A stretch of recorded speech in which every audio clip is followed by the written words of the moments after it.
Haleluya, shalom teman-teman, selamat malam, Tuhan menyertai dan memberkati kita semua, dan kiranya teman-teman semua diberkati senantiasa oleh Tuhan Yesus. Luar biasa. Nah teman-teman, pada kesempatan ini kita akan menyimak ataupun membahas nantinya terkait dengan pemikiran luar biasa dari Pak Jenderal Tobing, dan saya harap semua ya teman-teman ini kita bisa nantinya bertukar pikiran mengenai pemikiran yang luar biasa dari Pak Jenderal Tobing ini. Ini luar biasa sekali, dan karena itu seperti yang kalian semua bisa perhatikan di layar, kita simak terlebih dahulu ya mengenai pemikiran dari beliau, dan memang ini penting sekali teman-teman ya, seperti yang ada di layar kalian semua. Nah ini dia, puji Tuhan sudah muncul, kita simak apa yang disampaikan oleh beliau. Nah ini dia teman-teman ya, pemikiran dari Pak Jenderal Tobing.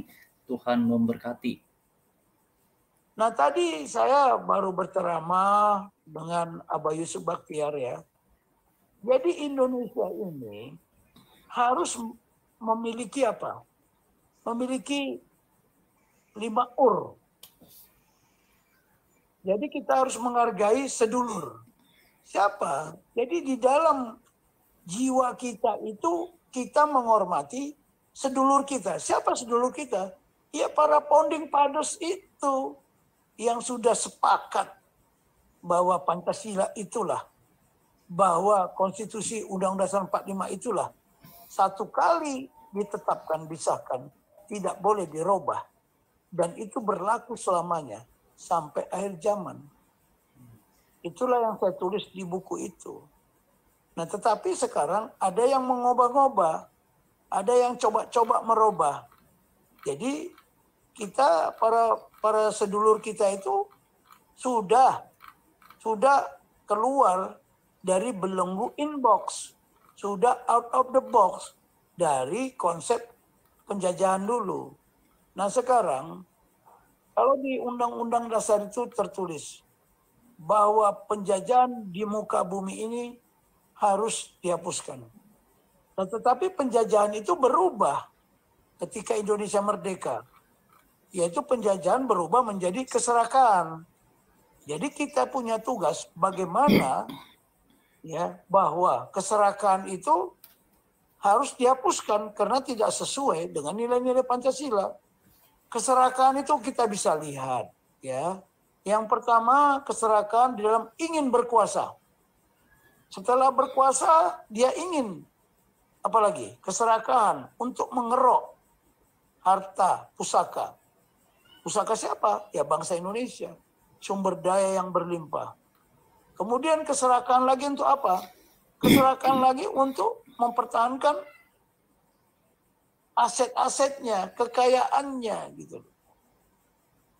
Bullshit kalau mereka memikirkan rakyat jelata atau rakyat bangsa kita yang sekarang menghadapi kemiskinan, menghadapi kesulitan. Bayangkan ya, ke depan ini, mungkin 5 tahun ke depan, setelah pemilu nanti presiden baru, itu tantangan bagi seorang presiden beda yang dihadapi oleh tantangan presiden sebelumnya.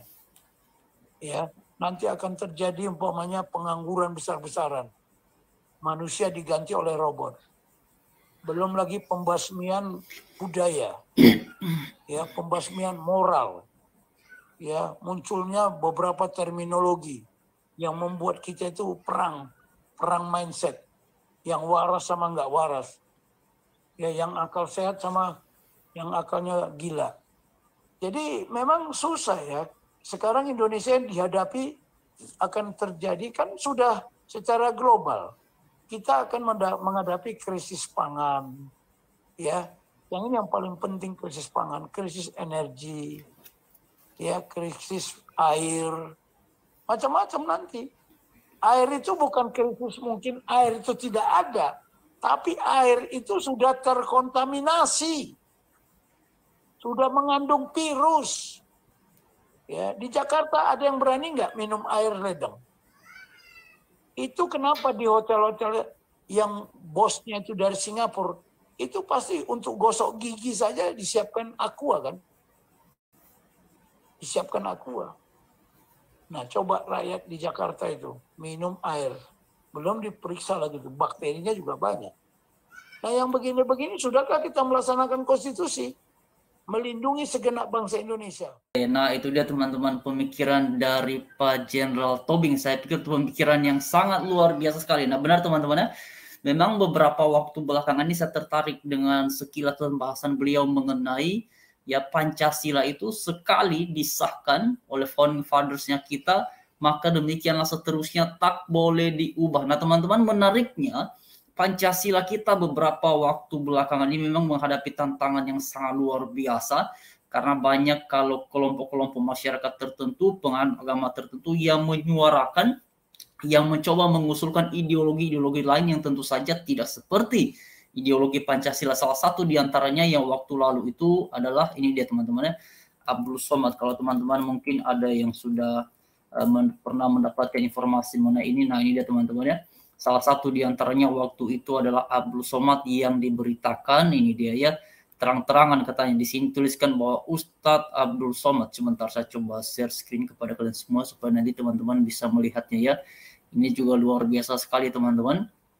Dan memang pada kesempatan ini kita harapkan ya semoga para aparat kita lah yang kemudian teman-teman ya bekerja keras untuk Pancasila ini bisa tetap eksis sebagai dasar negara, sebagai falsafah dalam kehidupan bermasyarakat. Nah, ini teman-teman seperti yang ada di layar kalian semua jelas di sini ya.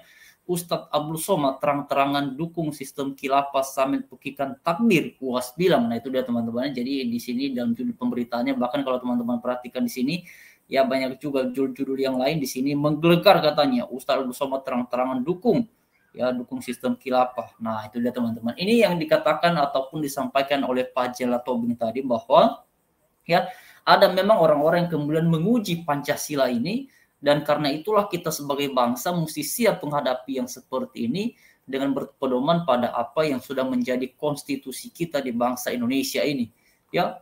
Nah, ini dia teman-teman, memang mengenai implementasi dan melindungi segenap ya tumpah darah Indonesia ini ataupun seluruh warga negara ini adalah hal yang masih menjadi pergumulan, apalagi kalau kita berbicara mengenai konteks agama seperti yang sudah dialami oleh Muhammad Kacip beberapa waktu yang lalu ya, di mana beliau dikebukin, apalagi itu kejadian di Barreskrim Polri teman-teman ketika dia ada di sana di rutan.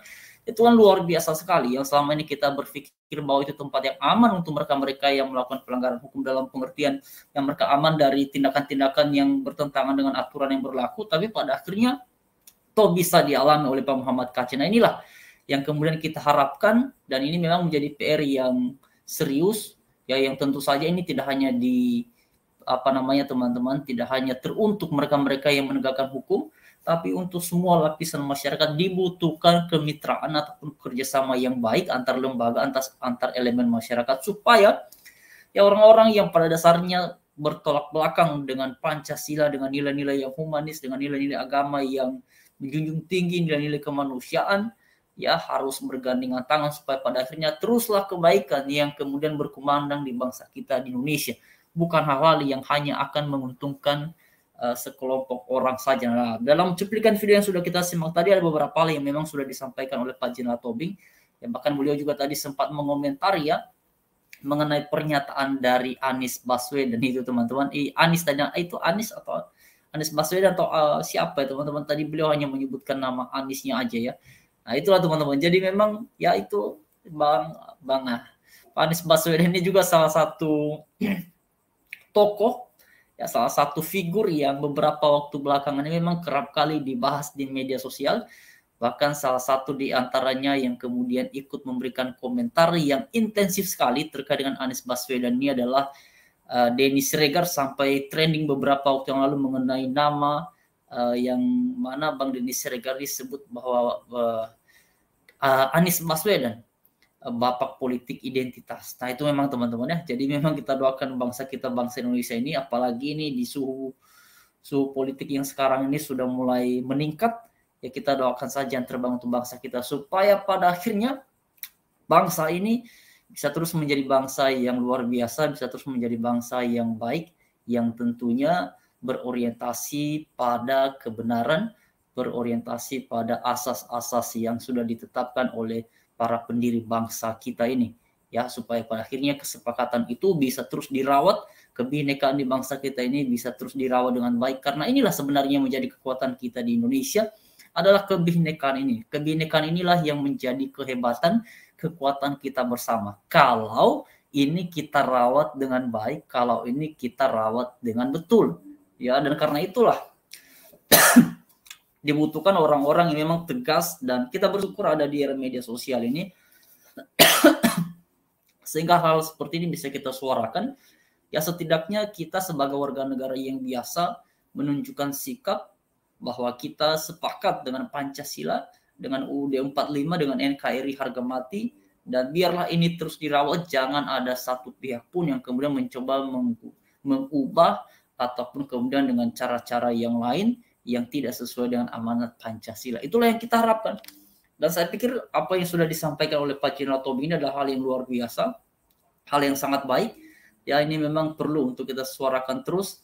Dan teman-teman mungkin kalian sudah tahu ya siapa Pak Jenderal Tobing ini. Beliau juga punya pemikiran yang luar biasa itu, dan ada satu bukunya beliau yang sudah diterbitkan, itu dahsyat sekali. Ya, mungkin teman-teman ada yang sudah membacanya, dan semoga itu bisa terus mengedukasi kita sebagai generasi muda, generasi bangsa Indonesia. Nah, itu dia teman-teman. Terima kasih untuk kalian semua. Shalom, selamat malam. Tuhan berkati menyertai kita semuanya. Amin. Terima kasih untuk teman-teman.